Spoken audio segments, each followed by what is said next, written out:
Okay, so here we have Brady and Scully. Brady and Scully have both been in here for several weeks. They came in here because of reactivity towards dogs, as well as some other things. It's been a process, and throughout their time here together, we've observed them both, and we found that over time, they have been doing better with each other. And today, it's finally gotten to the point where they're trying to meet each other and they're trying to engage with one another. For a long period of time, we were actually coaching them because both of them had their fur up. They both appeared to be nervous. We were just coaching them both and saying, hey, stay away from each other. There's no need to get fixated on one another. There's no need to go up to one another. If you're not sure, there's just no need to really go up to the other dog. Hey, you could see Brady's a little bit intrepid as he walked up. His head was down. His ears were back. He wants to engage. He just doesn't know how. And this is so often what is happening with dogs that are reactive or sometimes even called aggressive. They truly don't know how to socialize. And here you see Scully going up to that older female dog. Now, Luna's another dog who has had some issues with socialization in the household. And you can see here the way she's sitting there. There's a very bossy expression on her face. And it's very much an expression that's saying, don't mess with me.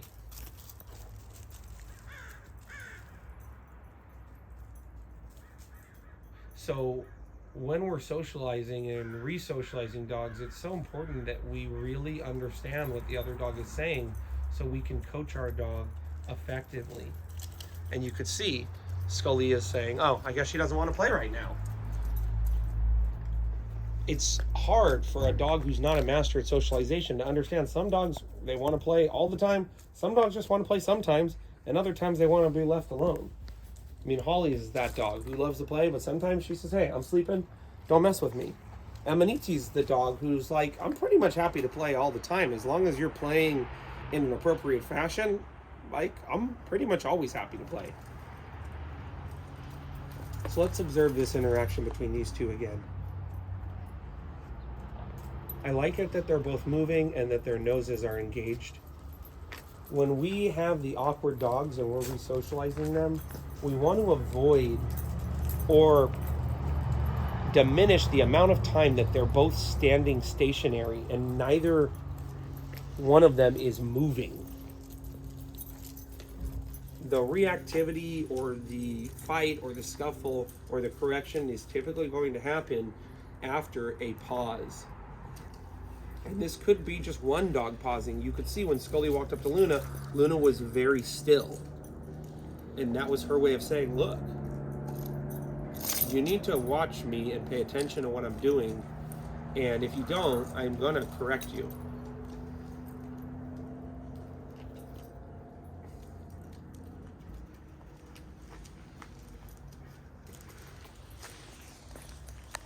So let's see now when I walk, what it's like to have all these dogs walk with me together.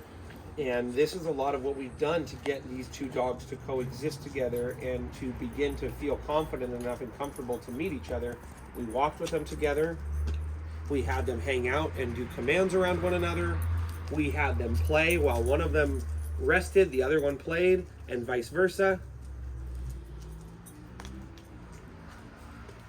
And we even had them come up to the other side of a fence a few times and saw how they were feeling about one another on the other side of a fence. Or we had one of them on a leash and the other one was off a leash and we told him, hey, stay away. And we saw how the one that was on a leash felt. So this is a slow process. And the more we can succeed with dogs where we really have the time that it takes for our dog to properly meet and understand them, the more we will succeed eventually when there's a lot of dogs and we may not have a long period of time to introduce our dog to them. Look to the right here at these two females. Now earlier Luna was laying down saying, don't mess with me, I'm laying down. This is now the opposite interaction. Holly's the one laying down saying, I'm resting, don't mess with me. And Luna's coming over saying, hey, can I have that bed maybe? Can I lay there? Holly didn't need to snap, snarl, or growl. Just her laying there and looking at Luna was enough for Luna to say, oh, guess that's her bed. Let's focus on these two now playing. Like they say, folks, two's company. Hey, Scully, no. Two's company, three is a crowd. And you saw Scully trying to play.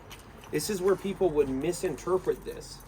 And now I'm going to tell Scully, Scully, no, come here. Scully, come. Scully's unsure. He doesn't want to come over to me because Brady's here and there's a lot of dogs here. And when he is in this a little bit of a roused state and there's other dogs, it's harder for him to focus. He's a little bit stressed just by the presence of varying types of dogs. But did you notice how just me making one sound was enough for Scully to stop? I didn't have to go grab Scully. I didn't have to use a remote collar. I didn't have to use anything except my voice. Scully immediately stopped what he was doing, which was trying to join in on play here, but in a way that was totally not appropriate. You can see Brady here making really good choices to just walk away and say, I don't really know why Scully did that earlier, but I'm just going to walk away. And I want to give a lot of credit to Brady because that's very hard for him. I also want to give credit to Scully for going back here, and he's really attempting to say right now, hey man, I'm sorry. I'm sorry I put my mouth on your neck earlier. I just got overwhelmed. I got too excited. I don't really know how to play with dogs. And I thought we were all playing a game where everybody was beating up on you, and I jumped in thinking we were at that level of intimacy, but we just weren't there yet. So realize, like, play has different levels of intimacy. Some dogs may be comfortable playing chase with dogs, but to wrestle and to have these intense, mouthy, mock fighting sessions, that may be more intimate. And that may be something they're only going to do with a handful of dogs they feel really comfortable with.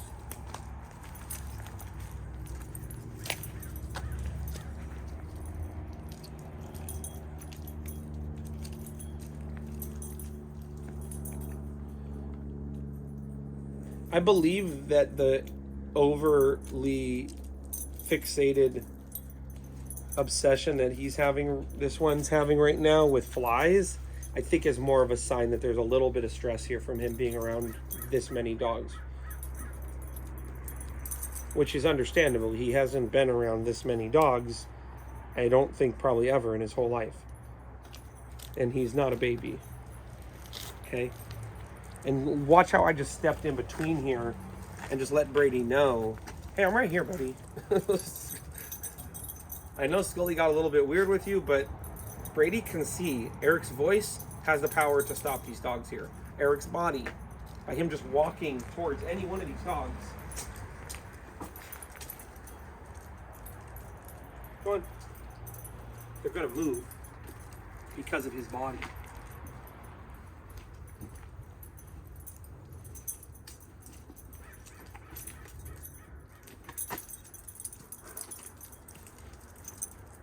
Luna, come on, Luna. And we're going to get Luna out of her corner. We're going to bring her in here too because Luna is being standoffish, and that is something that I want to work with her on, is helping her understand you don't have to always be the bossy fun police. You can relax and socialize with dogs, and actually it'll be good for you to socialize with different dogs. So I'm going to go up there and have Luna move back down here with everybody else, or I'm going to move everybody else up here with her. Come on, go. No. No. Go. Come on, go. No. Puppy, come on. And you can see she just kind of almost snapped at Emma there for smelling her. Come on, go. Go. You see, like, just me trying to tell Luna with my body to move this way. These are these basic skills I'm telling you, when we're struggling with socialization with our dog, these are the basic skills that we need to master.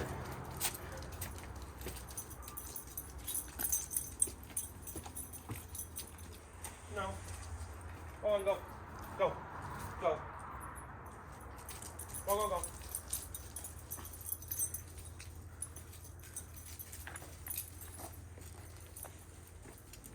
Go, go, go.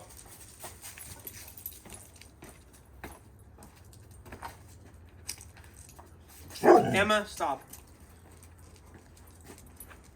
You know, what if one day there's a dog on our leash and our dog goes up to them and that person on the leash is telling our dog, hey, please go away from us. And our dog doesn't understand how to do that. What if there is a dog and we're trying to tell our dog, hey, go away from that dog.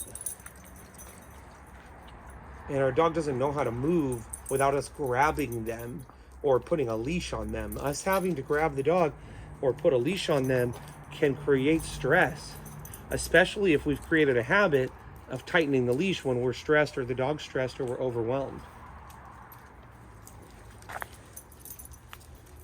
And this is just me pushing Luna a little bit out of her comfort zone so that she's going to gain some benefit from being around so many dogs.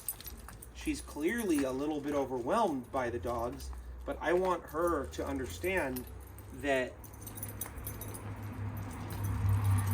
the reason we're here is to practice listening and training with our handler around dogs.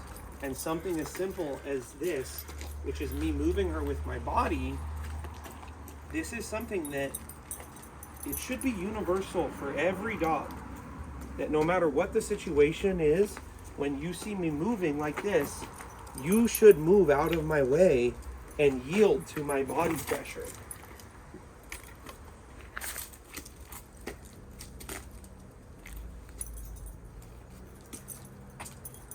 Come on, Luna. Come on, Luna.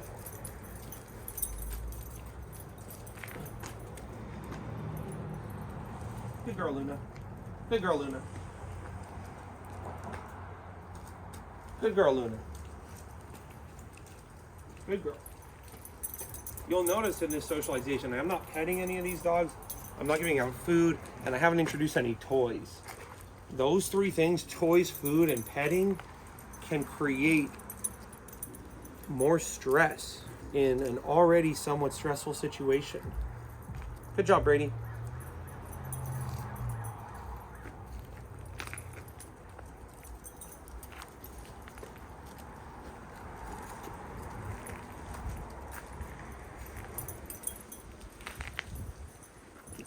And one last thing I'm going to say is, I understand that Luna seems stressed right now. I understand some of these dogs do seem stressed.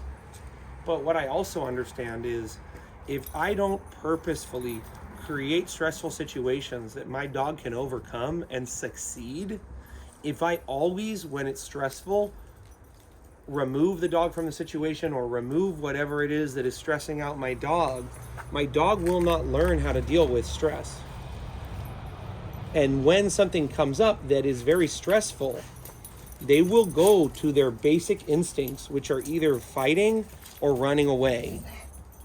Emma, no. It's either going to be, I'm going to bite this thing so it leaves me alone, or I'm going to run away. Or I'm going to run away, but since I can't run away, I'm going to bite. Like we talked about earlier. 2's company, 3 is a crowd. Hey. I'm much more of a fan of 2 dogs playing together than 3, 4, or 5 dogs when they're not all masters of socialization. You got a bunch of puppies that want to roll around, or, you know, really social dogs that are really good at reading social cues. Sure, there could be a little bit of mayhem and 4 dogs can be playing, but oftentimes, unless we're really carefully observing the social interactions, Emma, enough. We may not notice that one dog's a little overwhelmed. We may not notice when there's 4 dogs that one of them's biting a little bit too hard. We may not notice that one of them's, keeps humping. So in a one-on-one dog socialization setting, it's a lot easier to observe exactly how our dog's playing and how they're making the other dog feel. And it's also a lot easier for them. And go up here and look at these 2 guys up here now. Enough, Emma. These two guys up here, you didn't really see it, but I was watching. Brady went and peed, and then Scully went over there to go smell his pee. This is them learning about one another. What does he smell like? Okay. These two guys are in very clear communication with me and understanding, hey, we're not quite at the social level yet, or we're going to jump in on this gameplay, and that's okay. This is so good for Brady and Scully to be here, hearing the growling, seeing this stuff happening, and not being reactive to it.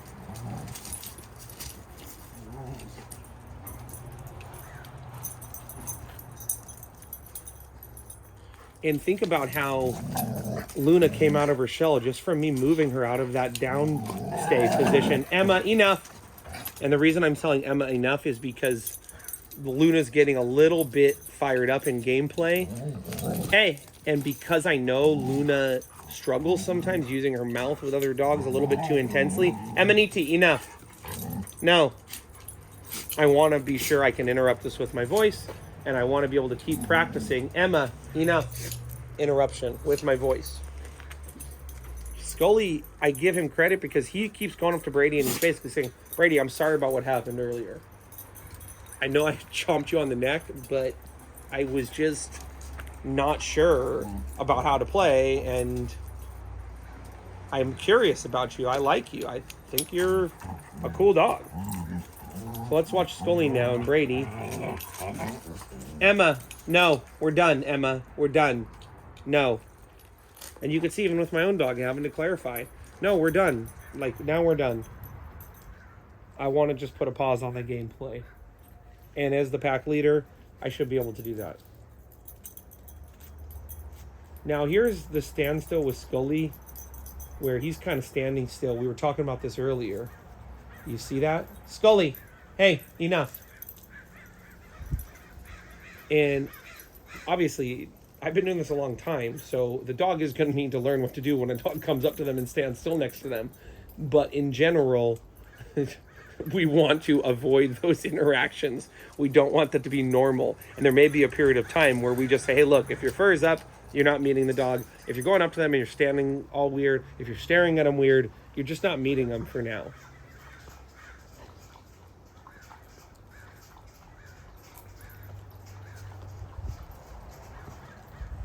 And the reason, just to be clear, I didn't interrupt that is Scully, although he was standing there, he was kind of looking up there in the sky, and he was standing below Brady, actually, on the step. He wasn't standing, like, right next to Brady, challenging him. He was kind of standing below, but this is the awkwardness of Brady and Scully. They don't really know how to meet dogs in a way that doesn't either trigger them or trigger the other dog. Emma. No.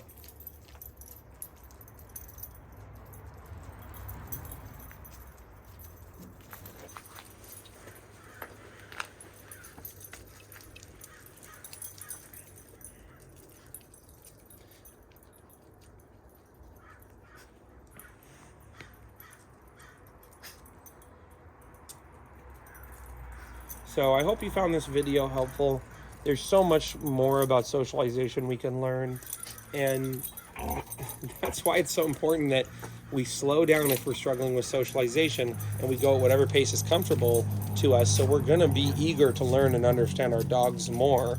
Sometimes when one stressful situation happens, we could then become overwhelmed and stressed, and then we see dogs interacting and we almost have post-traumatic stress disorder. We don't want that. And look at, I'm really happy how Luna's coming out of her shell here. Although Emma's not technically allowed to play again. Emma, heel. Break. But I'll use that as an example to just demonstrate what I just demonstrated, okay? I want my dog to understand the reward for listening to me is dog socialization. And if you want access to a dog, then listen to me, and I will then release you and give you a chance to socialize. Emaniti, heel.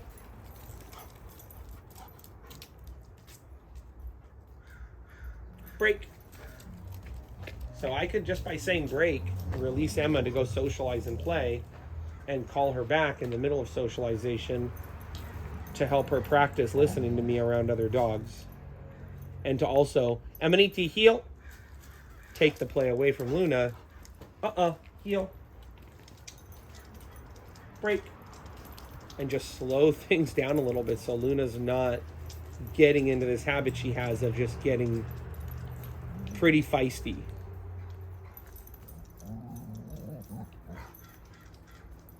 Emma is actually trying to help Luna through some of this tension that she has. And she's really saying, hey, loosen up. Like, just loosen up. And then Luna's going, I'm gnarly, I'm mean, I'm nasty, I'll bite you. And Emma's like, I know, but just like loosen up. It's all good. Just relax. I'm Emaniti, like I'm a big baby. I'm fine with whatever, but... And Luna's relaxing there.